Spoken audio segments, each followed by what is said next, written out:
Contrarian. Wake up, motherfucker. Yo, what's up? Alright, just do another quick update. Nothing much. As expected, market went up again. That's what I said. Sunday morning. Alright, so what else we got to talk about, really? Let's see here. Got that. Alright, let's see. Come on.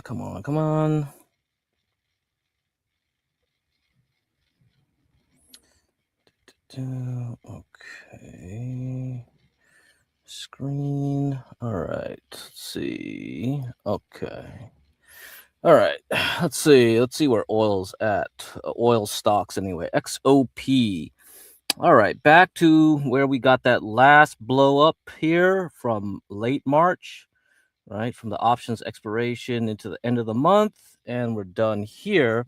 So everybody's wondering, when should I get back in, right? So I think we're gonna go sideways for a while, man. So I don't think there's anything to do there, really. It might go down another one. It's down 4%. Let's see for XOP ETF. So let's see. This one goes down another 4. Okay, 4 or 5%, maybe down another 4 or 5% sometime down the line. Okay, how about this one? XLE back here, 3%. Okay. Yeah, we're probably going sideways from here on out. I think just have to figure out what the range would be here. If people run out of the oil stocks, though, if they start chasing that thing way too late, I could see it go down lower, I suppose. So that's kind of like why I said, okay, you just go back to software stocks. Software stocks just makes more sense to me. You got this double bottom here, this thing trying to get back up, right? So it's sort of like, well, come on.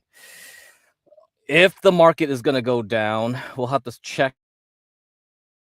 based on this. Let's see here. We got up to the last point, touched right there, touched that purple line, 18-day moving average. So that's probably where we're going to stop for now. Will it continue up? Maybe a little bit more higher. So let's see what the index is. So remember, I drew this last week.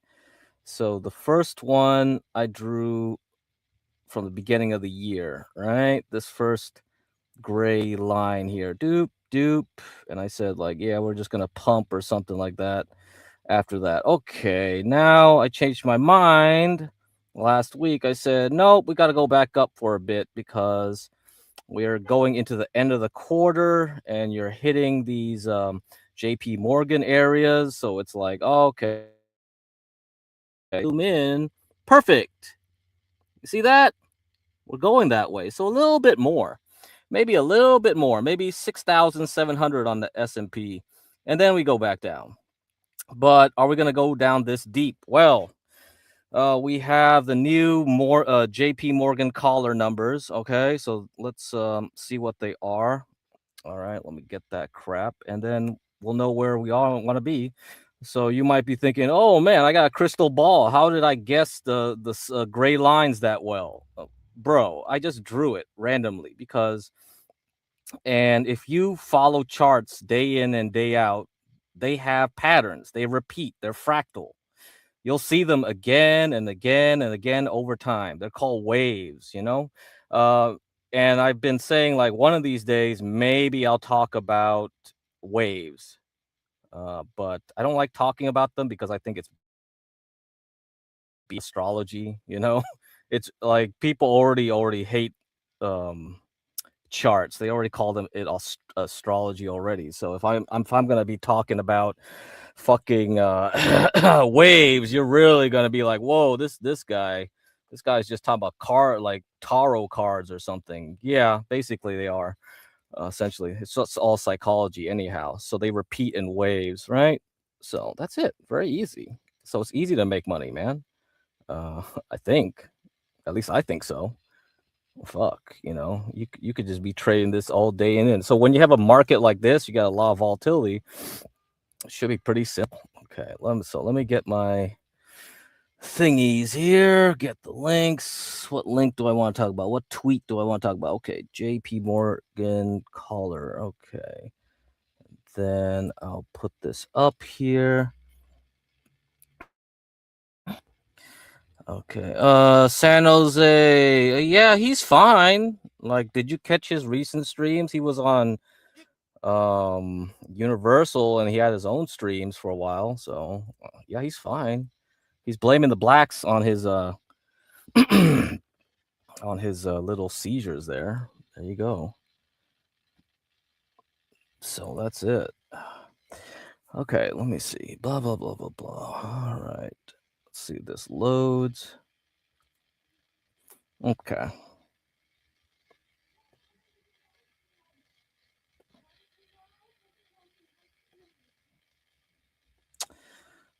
All right.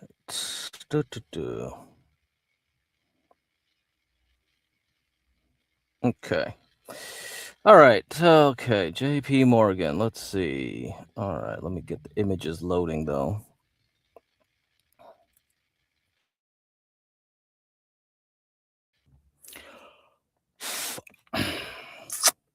All right.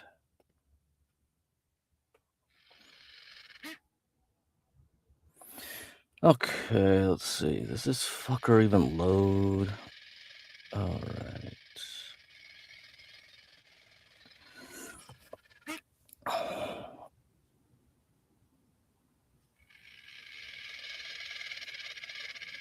Okay, let's see. Yeah, so these are the new levels.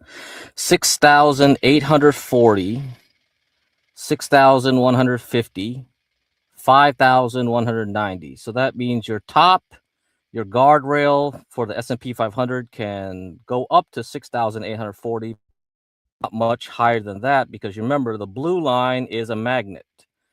So if it's coming from the bottom, it's going towards it. If it's coming towards it. So if the S&P 500 tries to get above 6,840 for the next 3 months, it's going to go back down. So that's what's going to happen in the next 3 months. Now, if you have the red line right here, right? So let's say the market is going to fall towards 6,150. It'll try to bounce off of it. So this magnet is reverse polarity. So that means you just have like you get sinking down here and it'll try to push you away. Now, if you break down below it, however, you're going to go straight down to 5,190. So if we do this early enough, because this is the beginning of the quarter, it's easier to do this, right? When you get towards the end of the quarter, like last quarter, we did break below the JP Morgan that was set on the first quarter. And, we didn't get very far below the puts level here. Okay. So that's your new level, 6,150. So let me bring back up the thing. Exactly why everything's going. Let's see. Stop screen. Yeah, San Jose, he's fine. He's fine. I don't got time to play any clips though. I can only come in and out this week. This is Holy Week. You guys should be worshiping Jesus, not caring about how to make money. Come on. Okay, anyhow, so you see here, if we drop, the next level after breaking the orange line is this purple one. This orange line was the last top made in December 2024 and then again in February 2025 before the tariff tantrum. So this 6,099 level is pretty close to where that JP Morgan is. What was that? 6,150. So I don't know if we're going to get down to that purple line unless there is some big new event that will push everything down. Okay, it has to be something significantly new that we don't know right now. That means like massive attacks on refineries, massive freaking freaking boots on the ground doing all kinds of shenanigans, right? If that happens, then yeah, bye-bye orange, going straight down to purple. But if there's nothing going on of that significance, then it's probably just going to be earnings. Earnings will start with TSMC around probably tax day. So maybe April 16th. We don't have an official date yet. So sometime around April 16th on Thursday morning will be TSMC, maybe, if that happens. So that's when you'll get your first earnings for semiconductors. And then the rest of the earnings will come in like what, late April into early May. So those will be your next earnings. So if there's nothing new going on in Iran, everybody's just going to wait for earnings. And that could be enough to start slowly working this way back towards the orange line, because that's the only thing protecting you now is the JP Morgan level. So we're going to head down towards the orange line. That's if we break this dashed dotted blue line here at 6,478, which was where the old JP Morgan level was, and where we kind of dip below towards the end of the quarter. So now this is just end of the quarter, beginning of the quarter noise, right? So I don't know what's going to happen. Are we going to have news over Easter? Trump's supposed to say something tonight. I don't know what that's all about. I guess maybe that'll be enough to pump it a little bit higher, or maybe not. Maybe we'll just go straight back down. I don't know. So that's up to you guys to decide. I think the easy money was made. You go long, go up. So yeah, that's it. That's all you gotta say about that. SOXX. Do I short here? I think, well, I did start a short again. So yeah, I went long on Monday after into the close, and now I went long. Okay. Well, let's see. Did I have anything to show for it?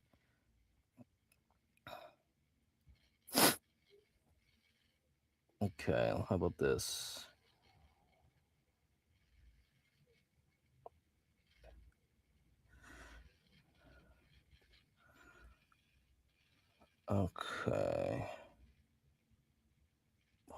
Okay, let's see. So here, I don't brag all the time, guys. Time though, I'll just show you how easy it is to make money with just 10%. All right, you just need 10%. Once you get 10%, that's all you really need. Like, there's nothing else you really need to do. Let's see. So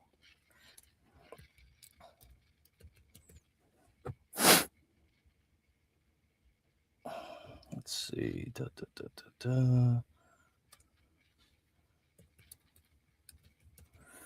Let's see. 20 portfolio positions.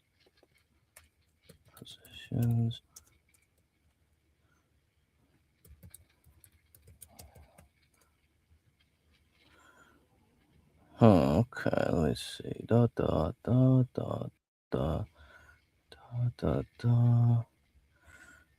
All right. Okay, so let me show you this. And then I'll be on my way. Okay, here. Okay, so that was what I made from Monday, right, with SOX L. So I just used SOX L so you could see SOXL. Okay, that's it. So you can just make a few thousand every trade. You do 20 trades a quarter, you make 20,000. If you just have like a 20K account, you could easily do that. Or you just do the aggressive way and just do 1,000 and then build it up using compounding, like I showed you last time with math, right? But then again, you gotta be pretty consistent. But that's it. That's all you really need. Like a 10% here, 10% there. If you got 20, right, you just make 2 G's each way. If you have 10K, 1 G each trade, and you just have a few trades a quarter, just do 20 trades a quarter. Limit yourself, restrict yourself. Only do the trades that are very actionable, like they have high probability of succeeding. That's it. You don't need anything crazy, nothing too fancy. Okay. All right. So let's see. Let's look at the Gold miners. So like I said yesterday, I said it's gonna get into that pink zone and then just gonna be kind of like, what is it gonna do there? Is it gonna go to the top of the pink, stay inside the pink, drop from the pink and go back below? I think we're just gonna zigzag around here for a while, but it just jumped right into the middle of it. So kind of hard to tell what you want to do with this. I think overall this thing looks bullish from a technical standpoint. So like it should be able to tag the top part of this pink area for GDX. So what's that from here? I don't know. So let's say it goes to the bottom, right? And then you want to trade this again. So you go from the bottom to the top of the pink, that's 10% range, okay? Or let's say it goes to top and you want to short it, then that should be another 10% down the other direction, correct? Okay. So yeah, you could just do that. You could just zigzag, zigzag. Eventually, though, it will just pop up or crash back down after it completes this. I don't know how long it'll stay in here. I don't think it knows what it wants to do right now because now you're fighting the yen. Because there are little chatter that the Japanese do not like the yen being this low. So 160 it hit there. So that means 160 yen. If it gets any higher than this, it's getting way too devalued. So if there's manipulation in the yen coming down the pipe, I don't exactly know what it does for gold, but it will affect gold because you have to see how that affects the bonds, the Japanese bonds. Right now, the Japanese bond is pulling back. Okay. I mean, not pulling. Well, okay, the yields are pulling back. That means that people are buying the Japanese bonds, but yeah, it's kind of like we're at the point where we have to decide what we do here. The last high was in January 19th. That was probably where the peak of gold was, right? It's probably close to where gold and silver peaked out. Yeah, pretty much, pretty close. Probably a few days before the final high of gold was there. And then you're here again. You're kind of like wondering, well, if the Japanese yen, Japanese yield, the 10-year yields don't go back, Japanese yen is being manipulated, how does it affect the yield? So that's why I said, like, I don't like playing this shit, honestly. Like, the only time I like GDXU is when there's a trend, okay? When things are going in a straight line. When you're in a range, it's like, well, where's the bottom? Where's the top? What's going on? What happens if it's in the middle of the range? What do you do then? Do you believe it's going to go back to the top or not? Or just going to fail here and just go straight to the green again and then completely collapse and go back to red? Because the red is the real zone for gold miners for this ETF, okay? Because this was set in 2011. Or not 2011. I mean, let's see. This is 2000. Yeah, this is 2011. This top red line. Yeah. That's right. That's 2011. Okay, so yeah, I'll use the weekly. Okay, here. So this is 2011. That's the top.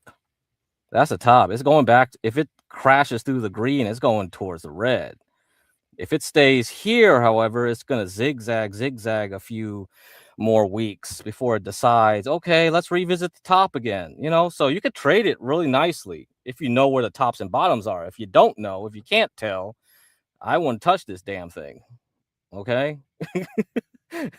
But of course, if you can do it, you can clearly see it has very good characteristics.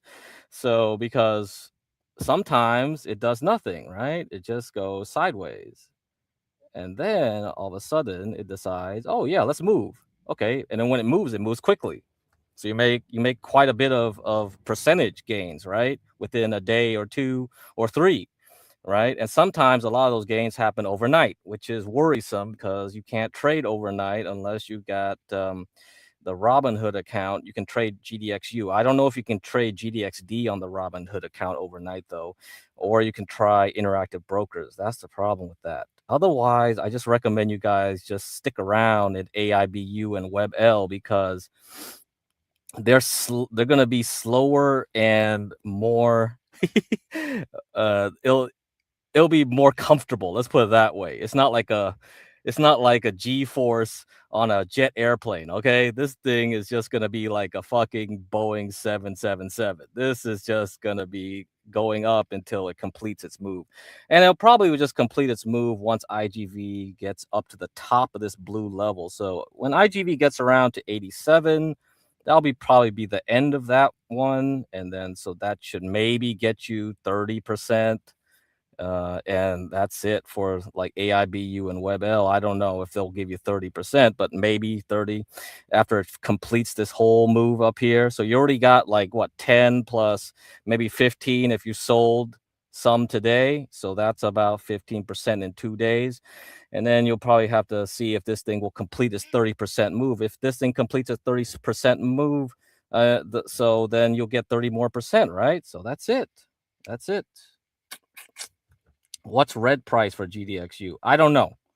GDXU is leverage. That means you have to do the math yourself. So you take your GDXU, your GDX, you do your math. Let's say I go back down here. That's 4.72. 4.72 multiply by 3. What's that? What, 14%, I guess? I don't know. I'm not that good at mental math. So what? Let's see. What's that?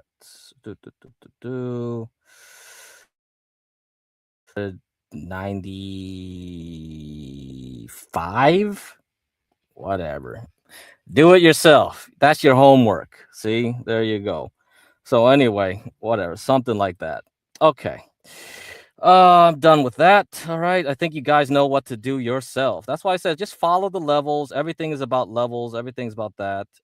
You have to do that. And then when you use leverage, you got to guesstimate. There is no direct correlation between IGV and AIBU or WebL.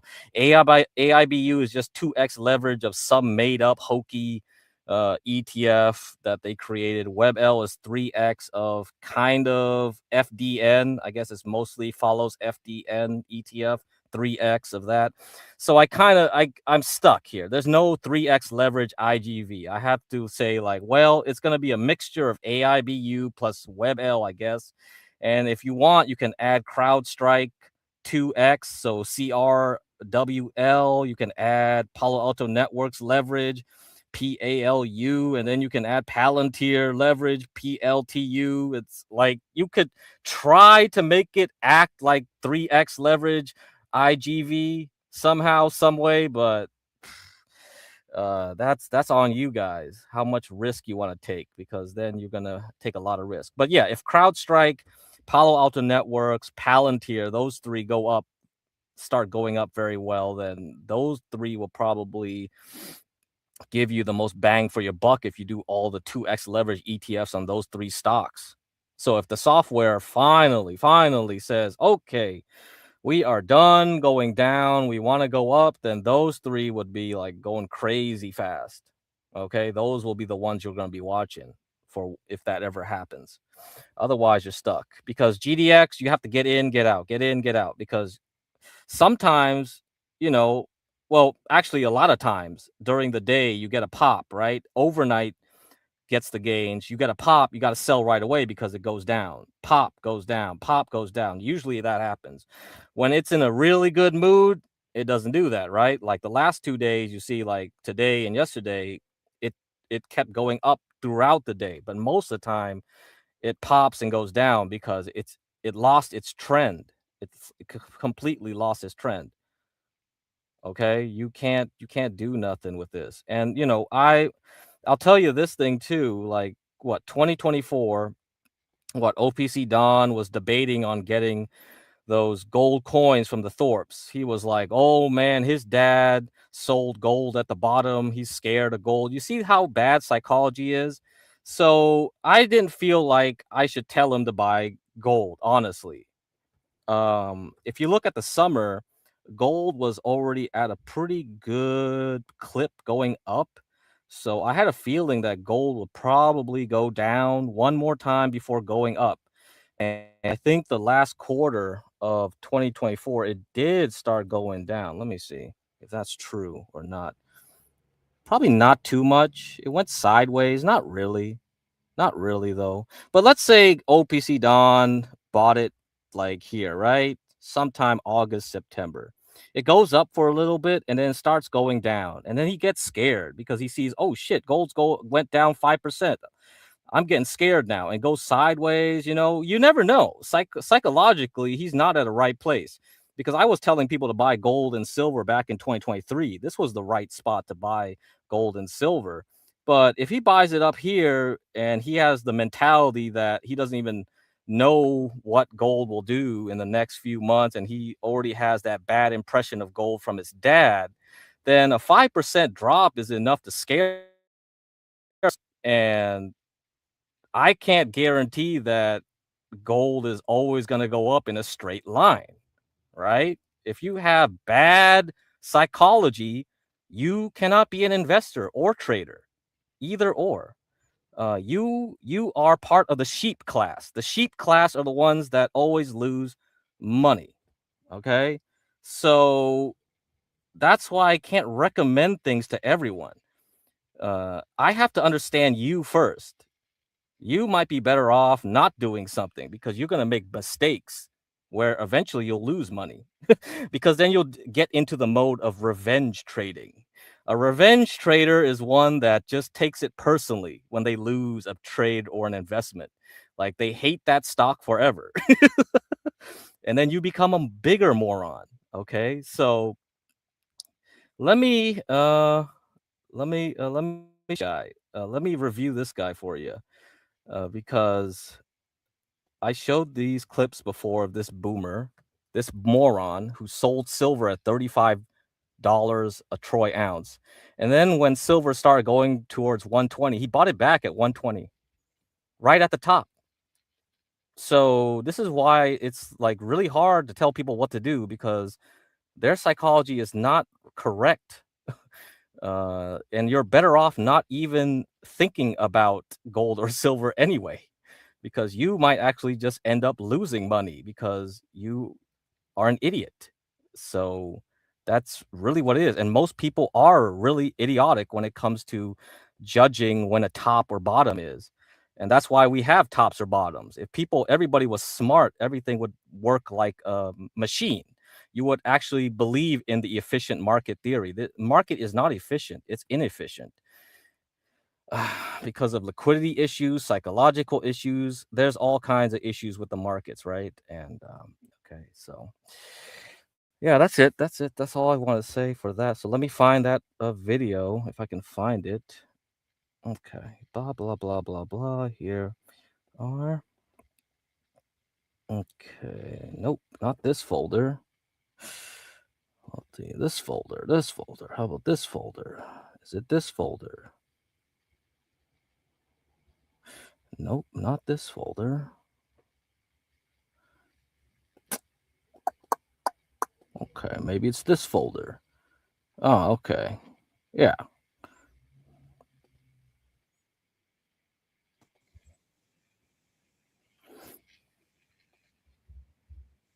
Today, I'm distracted because of this bot. The AI has gone sentient. That's part of the news today. So I'm trying to install one for myself. And I'm trying to use Gemini to tell me how to do it. And I screwed up by saying to use Opus 4.5 instead of Sonnet 3.5. And now it ran out of tokens or something. So yesterday I bought silver. Hey, what a genius. Yesterday I bought silver. Yesterday was the day I decided to go out and buy physical silver, and I actually live streamed it and showed it to people. I could have gotten a lot more silver. Holy crap. Well, at least I think it's going up.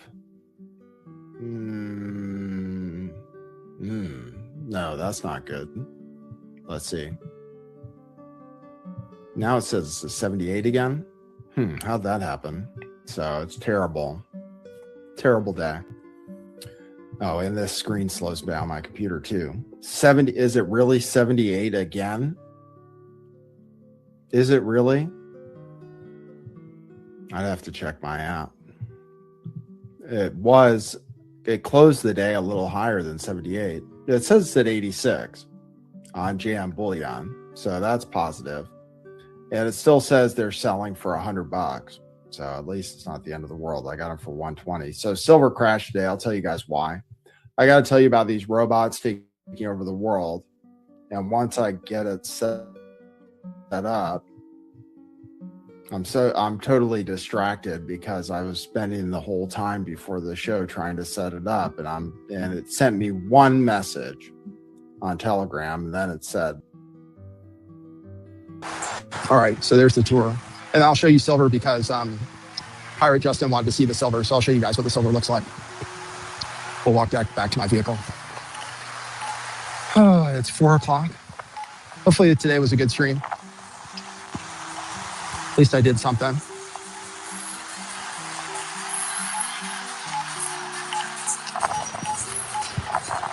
Yeah. Yeah, summer it gets pretty packed.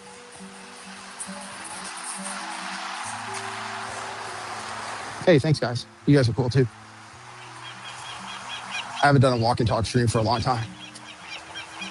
So I bought silver. What's the price? Anybody want to tell me what the price is now? Hopefully it's gone up. I think they're going to run out of physical silver. That's what the insurance is for.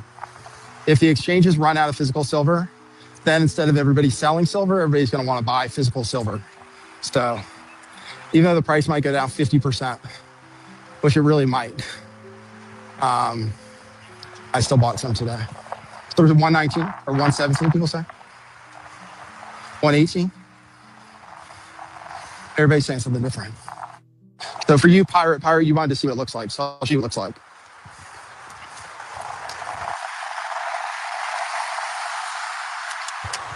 Walking my vehicle.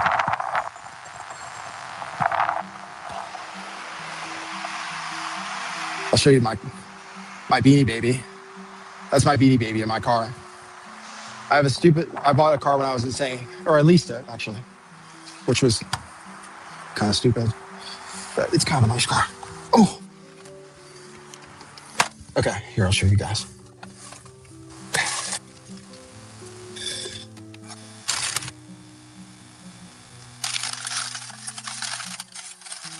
Okay, so I got, for Katie, we got this, which is, this is a silk. Let's see if we can get good lighting on it. Let me take off my glasses so I can see better. So this isn't like a normal wrapper. This is from some kind of company. That's a 2004. It's a beautiful design. And everything has like a special meaning. How many stars and like what the eagle is carrying in each hand and stuff. So I got that. And then I got one. This is called the proof coin, which actually should cost more, but I got it for the same price.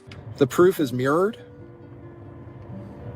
So if you want one of these from the US government right now, you would have to pay, from the usmint.gov website, I think these are like $200 right now, or $180 or something. So this is the proof coin, which has a mirrored finish, but I got it for the same price. So that's good. Yeah, see, they're really nice. And then that W there means it was minted at West Point. So we have a number of mints in the country. We have a mint in Denver. We have one in San Francisco. We used to have one near the silver mines in Nevada at, I forget what it's called. If you get Morgan dollars, when you're collecting coins, when they're from different mints, why am I keeping these in my car? Well, it's safe around here. And then this is how you buy them in bulk. They come in tubes like this.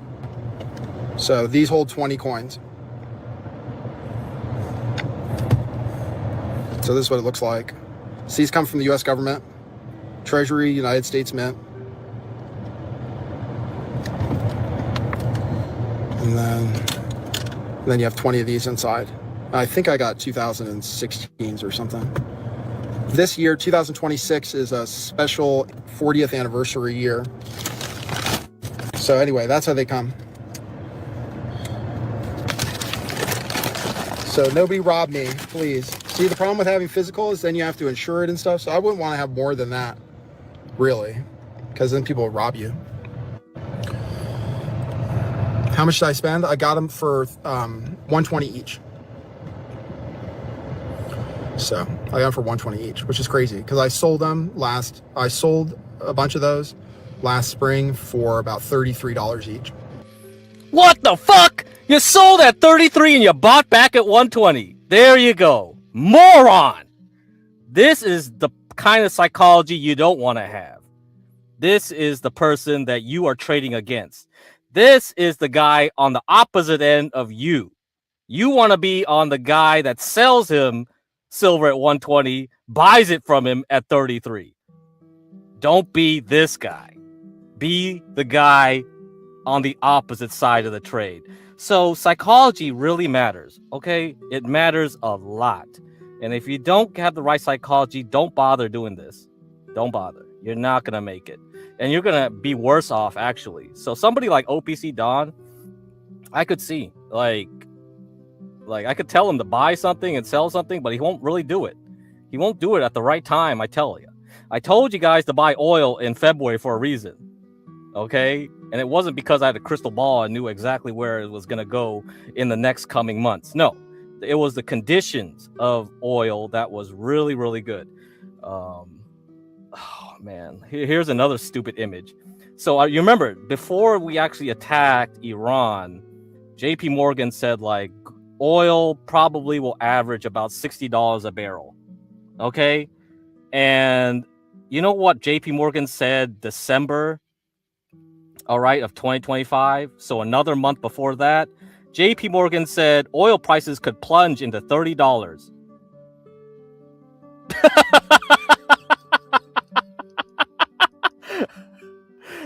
So if you listen to JP Morgan, you are also a moron. So that's another fact of life here. So yeah. Yeah, remember when Eric, you told me like, oh, is oil going back down to $40? I thought you were talking about crude oil, you know, that stream. It's just like, no, it barely even got below 50, right? How is it going to go down to 40? And if you really believed in JP Morgan, you really thought it was going to go down to 30 in December of last year? Gotcha, bitch. It's 120 now on. So there you go. I mean, don't listen to these idiots, man. This is like, fuck it. Dumb. Real dumb. Anyway, yeah, happy Easter. Happy Easter. Yeah, I know I keep titling these streams the Via Dolorosa. I don't know if any of you guys ever been to Jerusalem before. I've been to Jerusalem once in the old city. So they have the little Via Dolorosa. And I think in Easter, a lot of people will reenact Jesus's path carrying the cross. And so they do it every Easter. Yeah. And yeah, you should definitely go to the old city. Check it out if you have a chance. If there's no war. Pretty cool. You can go to the Church of the Sepulchre. I don't even know how to pronounce that word. Sepulchre.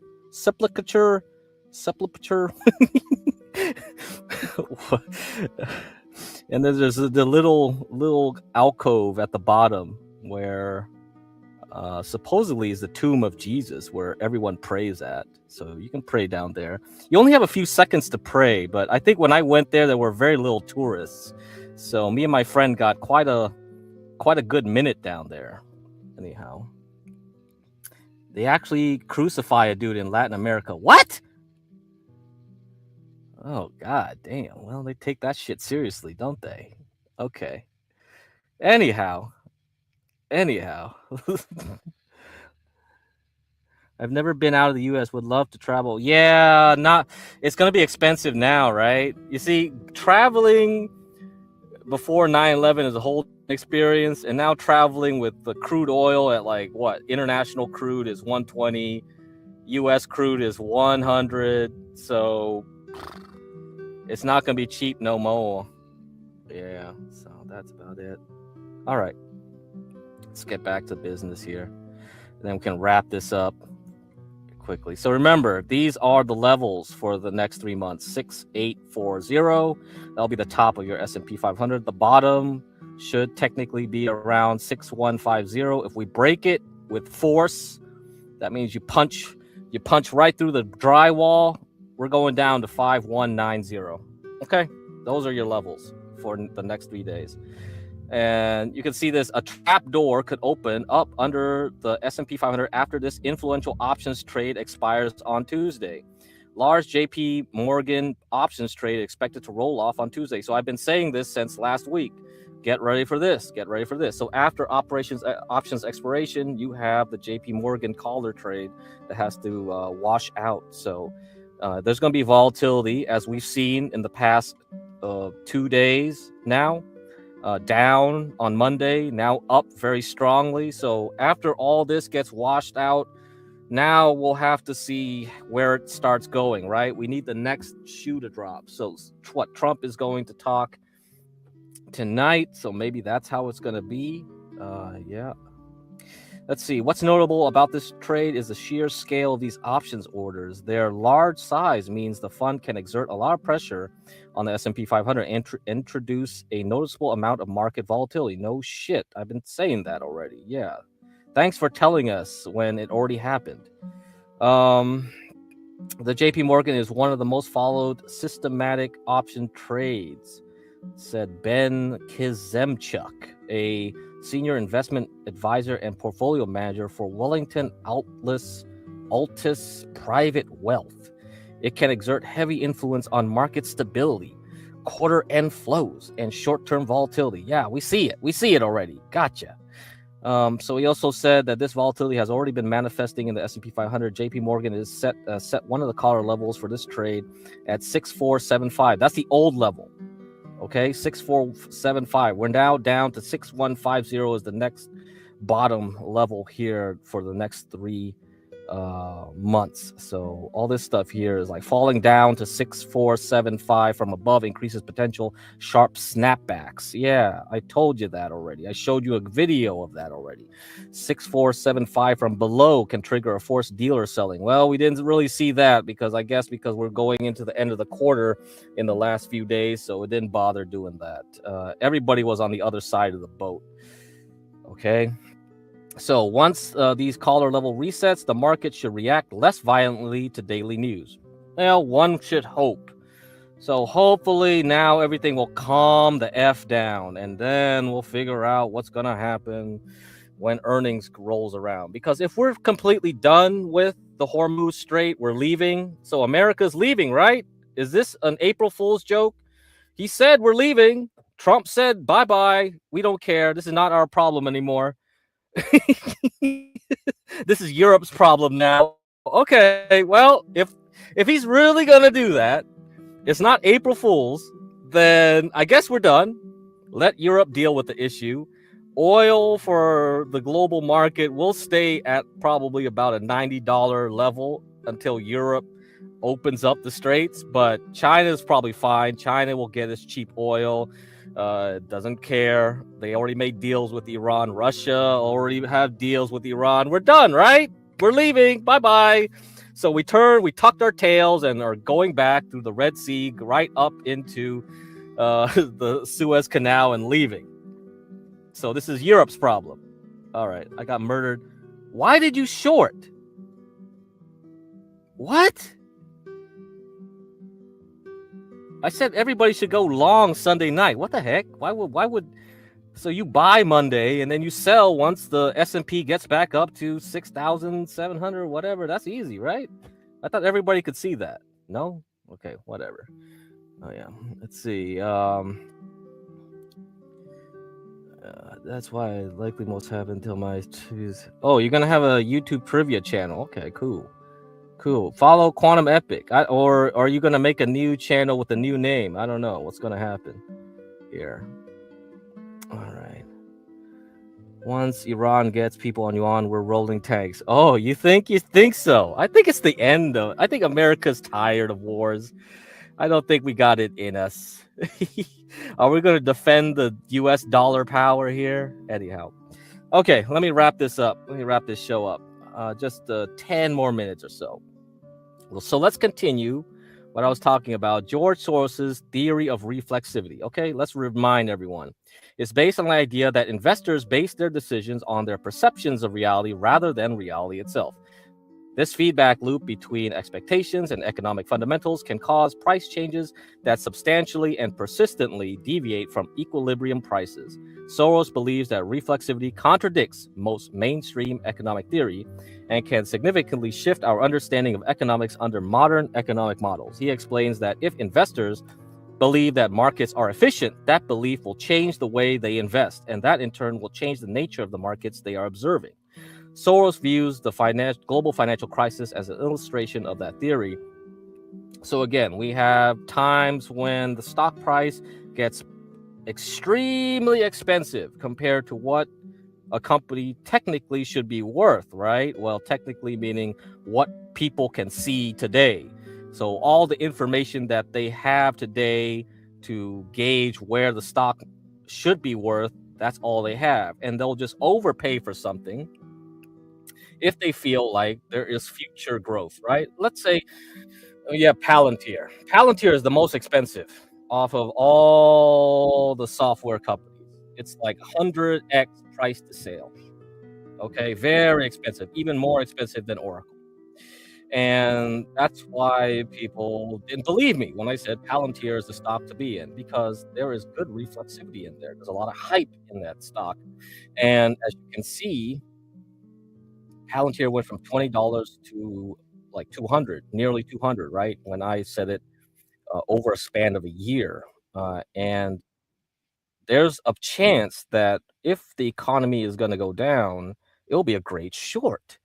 Because then if the AI bubble pops and when you short it, it goes deeper than it should. Okay, so that's reflexivity.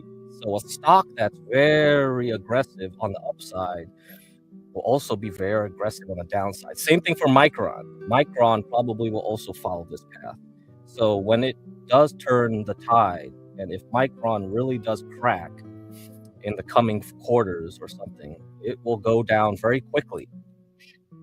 So those are the kind of stocks you want to look at for when there's a turning point. Okay, they will wind down the war now. We win. Okay.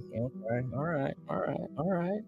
If we win, we win. That's good. Fine. Keep going up then. Keep going up to 6,800.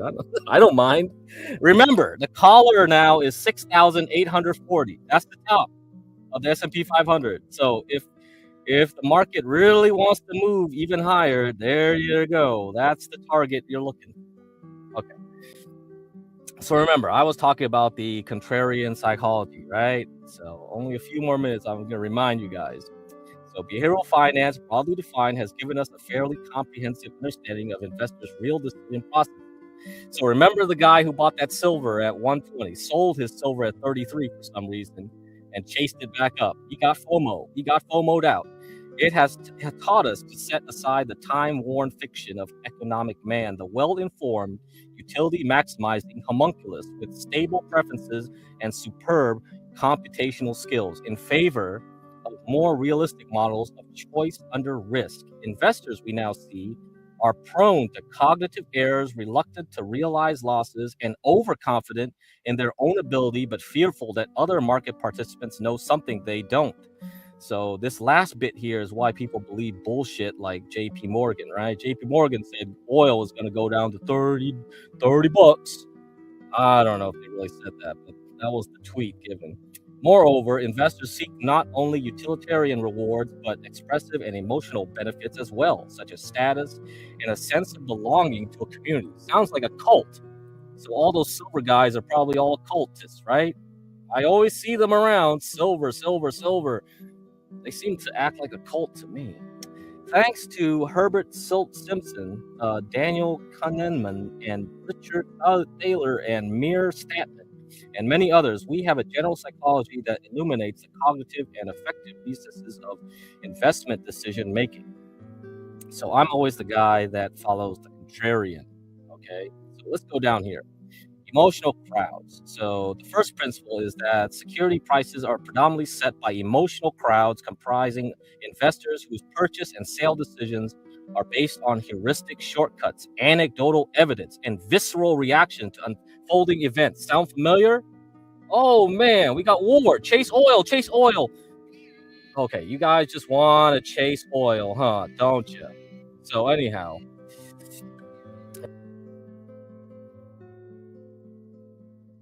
okay, all right. So in terms of Kahneman made familiar, okay, what did he say? Emotional investors operate primarily at the system or at the level of system one. Their thinking is fast and automatic. Emotional crowds, Howard says, are propelled by two forces: a deep-seated aversion to short-term losses, ding, ding, ding, ding, ding, people that sell too early or get scared out of their position on noise, and a compulsive need for social validation. Oh, that second part, I see. Okay. So BPM assumes, as others have established, that markets are not very efficient, nor are emotional crowds wise in the sense that the averages of individual market participants' valuations would lead to approximate securities' true, fundamental, or inherent value. James Sorowetsky identifies four conditions that characterize wise crowds: diversity of opinions, independence, decentralization, and aggregation. Emotional crowds in the financial market satisfy the last two conditions. Participants can draw on their own resources, and there is a mechanism, pricing mechanism itself, for reducing many individual judgments to a collective decision. But emotional crowds are unlikely to exhibit a strong diversity of opinion, and their members are certainly not independent in Sorowetsky's sense. It cannot be said that people's opinions are not determined by the opinions of those around them. On the contrary, in emotional crowds, people take their cues from one another. They think what they think others think. That's a good sentence there. They think what they think others think. For the present purpose, it is enough to treat the emotional crowd as an assembly of undifferentiated investors. Indeed, from one perspective, it seems entirely fitting. The self can be submerged and carried along in a mass movement. Nonetheless, a more granular description of the crowd's composition along the lines, for instance, of Andrew Lowe's species of investors might facilitate empirical research and lead to further insights. Traditional index investing is a trend-following strategy. So people that just buy and hold the S&P 500, for example. Constituent weights rise and fall with prices and contributes to stock market volatility. But passive investors do not necessarily belong to the emotional crowd. The decision to invest passively does not in itself indicate anything about an individual's cognitive style. Howard's view of the price-setting mechanism does not rule out the possibility of rational investing. It does, however, call for a new kind of rationality in investing. In this view, rational investors are continually aware of other market participants' tendency to overpay and overreact. So you want to be the guy against that boomer over there who bought silver at 120 and sold silver at 30. That's the guy you're going against. I'm not trying to fight JP Morgan. I'm not trying to fight the big dog. I can't win. They manipulate the market directly, right? They have trillions of dollars at their disposal to shake up anything they want. They have armies of traders. I'm sure they got insider intel. How can I beat them? But I can definitely beat the guy on the street. You don't want to be that loser on the street there that just did that. Okay, so there you go. I think that's all I gotta say about that. Okay, well, we're done with an hour. I mean, I think this article's fairly good. It's pretty long, so I'm gonna go read through pieces of it for the rest of my time here. But I'm really just gonna work on the Substack from now on. I really don't need to tell you too much. I told you exactly what to do from January up till now. That's one quarter, right?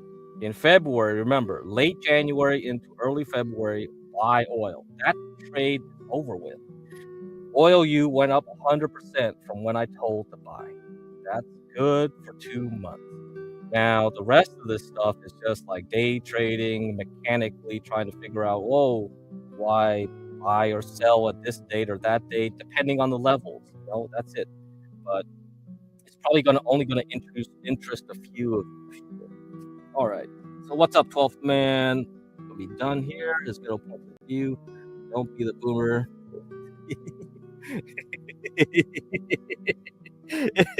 Yeah. I know. I wish Grok gave free images, but they stopped giving free images. Man, Grok was one of the most imaginative. Oh man, these guys always want money now just to use their little tools. Oh. So I ended at this schematic. I thought this was really interesting because if you ever took electrical engineering or information theories, well, information theory can also be language too. So maybe because Claude Shannon, the father of information theory, you know, a lot of linguistics came from his theories too. So this not only matters for electrical signals, radio signals, and also encryption also comes from this theory here. But it looks like this whole paper is going to take trading psychology and turn it into an information theory problem, I guess. So I haven't read too far into this thing, but I'm guessing it's going to be interesting. So one important version of contrarian investment theory sees security prices as noisy. That's true. I do consider it noise. In information theory, noise in a transmission channel distorts the information-bearing signal. That's right. We're getting tricked, right? By JP Morgan, perhaps. So they think the market's going up now, but you're going to get trapped. You thought the market was going to go down last week, and then you got trapped for this week because you thought it was going to keep going down. That's noise. So this is what we want to avoid, separating the signal from the noise. Can we do that? All right, guys. So this was a short one. I'll come back around later tomorrow, I guess, and then we'll have Good Friday. Good Friday, the markets are closed. But yeah, I told you guys, go long this week from Sunday night. Still working. I don't think there's any reason to really try to short. I did start shorting semiconductors again because it did hit its level. So every time it gets to that yellow area, I just short it again. That's really how I just do it. So let me show you that real quick, if you guys don't know, and then I'll end it there.